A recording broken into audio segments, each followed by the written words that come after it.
और हमने आज शटापू खेलना शुरू कर दिया। बहुत मज़ा आ रहा था, हमेशा की तरह मैं ही जीती थी। हम इस तरह खुशगपियाँ करते बरगद के नीचे बैठ गई। कुछ ही देर गुजरी थी कि मेरी तबीयत ख़राब होना शुरू हो गई। मेरा सर भारी हो गया और आंखों पर वजन महसूस होने लग गया। करीब इसके कि मैं रिदा से कहती कि घर चलते हैं, मैं बेहोश होकर गिर गई। मुझे नहीं मालूम कि मैं घर कैसे आई, लेकिन जब मेरी आंख खुली तो अम्मा मेरे सिरहाने परेशान चेहरा लिए खड़ी थी। अम्मा, मुझे क्या हुआ है? मैंने अम्मा का हाथ पकड़ते हुए कहा। बेटा, तू बेहोश हो गई थी तो रिदा ने घर में बताया। मैं और तेरा भाई भागे भागे गए और तुझे उठाकर ले आए। डॉक्टर ने चेक किया है, कोई परेशानी वाली बात नहीं है, बस तुझे कमज़ोरी हो गई है और कुछ नहीं। अम्मा ने तफसील से जवाब दिया और मेरे साथ खुद को भी तसल्ली दी। ठीक है अम्मा, मैंने कहते हुए आंखें बंद कर ली। पता नहीं क्यों मेरी तबीयत ऐसी हो रही थी और मुझे तो कुछ समझ भी नहीं आ रही थी कि मेरे साथ क्या हुआ है। अगर जो मुझे पता होता तो शायद मैं वक्त पर ही अम्मा को बता देती। शाम को फिर एक ऐसा ही वाक़या हुआ जिसने मुझ समेत सबको हिला कर रख दिया। हुआ कुछ यूँ था कि शाम को मैं बाहर जाने का कह ही रही थी। मुझे रिदा के घर जाना था, लेकिन अम्मा मना कर रही थी। अब इस वक्त मुझे जाना था और मैं जिद कर रही थी। फिर एकदम न जाने मुझे क्या हुआ कि मैं ज़ोर से भारी आवाज़ में चिल्लाई, एक बार समझ नहीं आ रही तुम्हें? मुझे जाना है तो बस जाना है। और ये कहकर मैं घर से बाहर निकल गई। अम्मा पहले तो हक्का बक्का रह गई, क्योंकि मैंने इससे पहले कभी भी ऐसा नहीं किया था। और अब मेरा एकदम से यूं भारी आवाज़ में चिल्लाना अम्मा को बहुत अजीब लग रहा था। मैं कह के तो रिदा के घर का आई थी, लेकिन न जाने क्यों मेरे कदम बरगद के पेड़ की तरफ उठ रहे थे और मैं लाख खुद को समझाती फिर भी वहीं पहुंच गई। बरगद के नीचे बैठकर मुझे अजीब सा सुकून मिला था। मैं वहीं दरख्त के साथ टेक लगाकर बैठ गई और आंखें मूंद ली। न जाने कितना वक्त गुजर गया था, मुझे ऐसे लगा मुझे किसी ने आवाज़ दी है और मेरा नाम पुकारा है, नायला। मैंने अनसुनी कर दी, लेकिन वो आवाज़ फिर से सुनाई दी और अब की बार बिल्कुल कान के करीब से आवाज़ आई। मैंने एकदम आंखें खोलकर देखा, लेकिन कहीं पे भी कोई नहीं था। मैं थोड़ा सा खौफजदा हो गई और सीधी होकर बैठ गई। फिर मुझे आवाज़ आई, नायला। अब की बार आवाज़ बहुत साफ और गूंजदार थी कि मैं खौफजदा होकर उठ खड़ी हुई और वहाँ से भागी के घर आकर ही दम लिया। अम्मा की तरफ देखा तो वो तो पहले ही मुझसे नाराज़ थी। मैंने कुछ बताना मुनासिब नहीं समझा और अपने कमरे में जाकर लेट गई। रात तक मैं भी ऐसे ही पड़ी रही, लेकिन आज तो अम्मा ने भी मुझे नहीं बुलाया और नाराज़ ही रही। मैं भी इसी तरह लेटी रही कि रात के न जाने किस पहर भूख ने तंग किया तो मैं बावर्ची खाने में चली गई। अम्मा शायद इसी इंतज़ार में थी। जैसे ही मैंने रोटी देखने के लिए चंगेर में हाथ डाला, अम्मा बावर्ची खाने में चली गई। मेरी तरफ देखा भी नहीं और आटा निकाल कर रोटी बनाने लगी। मैं अम्मा की इस मोहब्बत पर बेआवाज़ रोने लगी। एकदम मैं अम्मा से जाकर लिपट गई और माफ़ी मांगी। अम्मा भी रोने लगी। कुछ देर तक इसी तरह हम जज्बाती हो गए। फिर अम्मा ने ही मुझे पीछे हटाया और मेरे लिए ताज़ा रोटी बनाई। मैंने रात के इस पहर भी अम्मा के हाथ की ताज़ा रोटी खाई।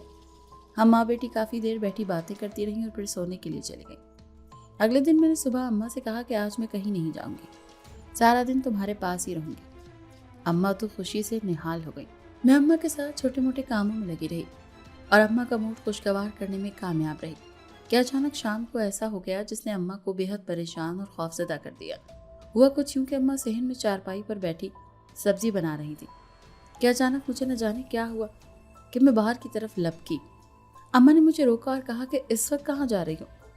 मैंने इतना सुनना था कि मुड़कर अम्मा को घूर कर देखा। मेरी आंखें गुस्से से लाल हो रही थी। अम्मा हैरान और परेशान मेरे तेवर देख रही थी। कहने लगी, इस वक्त किधर जा रही हूँ, मगरिब होने लगी है। मैंने गुस्से से भारी आवाज़ में कहा कि खामोश रहो, मुझे जाना है। ये कहकर मैं बाहर निकल गई और तेज़ी से बरगद के पेड़ की तरफ भागी। अम्मा भी परेशानी में मेरे पीछे चलती आईं। नायला, नायला, नीली रुक जा बेटा, किधर जा रही है? नीली, अम्मा मुझे प्यार से पुकार रही थी, लेकिन मैं सुनी अनसुनी करती बरगद के करीब जाकर रुकी और मानो जैसे मुझे ढेरों सुकून मिल गया हो। मैं वहां जाकर बरगद से टेक लगाए बैठ गई। अम्मा ने जब मुझे यूं बैठे देखा तो परेशान हो गई। नीली बेटा, क्या हो गया है तुझे? यहाँ क्यों आकर बैठ गई है? अम्मा बार बार मुझसे पूछ रही थी, लेकिन मैं अपनी ही धुन में खामोशी से बैठी थी। जब अम्मा का इसरार बढ़ा और वो मुझे बाजू से उठाकर घर ले जाने की कोशिश कर रही थी, मैंने एकदम झटके से अपने बाजू को छुड़ाया और गुस्से से अम्मा को देखते तेज भारी आवाज में बोली, जाओ बुढ़िया जाओ, अपने घर जाओ, मुझे अब यहीं रहना है। मेरी बात सुनकर तो अम्मा बिल्कुल शॉक्ड रह गई, जैसे उसे यकीन ही ना हो कि ये सब कुछ मैंने कहा है। लेकिन अम्मा वहीं पर एक तरफ बैठ गई और खामोशी से मुझे देखती रही। अम्मा की आंखों से बेआवाज आंसू बह रहे थे। मैं वहीं पर दरख्त के साथ टेक लगाकर बैठी रही।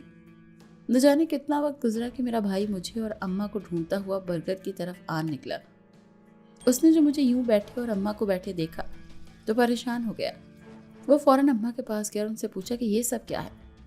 अम्मा ने भाई को सारी तफसील बताई तो भाई कहने लगा, मैं इसे घर लेकर चलता हूँ। इतना कहकर भाई मेरी तरफ बढ़ा और मुझे उठाने लगा। उठो नीली, घर चलें। लेकिन मैं तो अपने ध्यान में थी। मैंने भाई का हाथ पीछे झटक दिया तो उसने गुस्से से मेरी तरफ देखा तो मैं एकदम चिल्ला उठी और भारी आवाज में कहने लगी, पीछे हट जाओ, क्यों तंग कर रहे हो मुझे, जाओ घर जाओ, मुझे छोड़ दो, मैंने चीखते हुए कहा। लेकिन शायद भाई मुझे हर हाल में ले जाना चाहता था, इसलिए दोबारा मेरी तरफ बढ़ा। मैंने उसे हाथ से पीछे किया लेकिन वो इसी तरह दूर जाकर गिरा जैसे मैंने बहुत जोर से धक्का दिया। भाई हैरत से मेरी तरफ देखने लगा। मैंने कहा, ना जाओ, पीछे हट जाओ, ये बरकत ही मेरा घर है, मुझे यहाँ से कहीं नहीं जाना। मैं भारी और खौफनाक आवाज़ में बोली तो वो दोनों मुझे हैरत से देखने लगे। अम्मा रोने लग गई थी, भाई भी मुझे परेशानी से देखने लगा। अब वो दोनों वहीं पर बैठ गए और मुझे फिर बरगद से टेक लगाकर बैठ गई।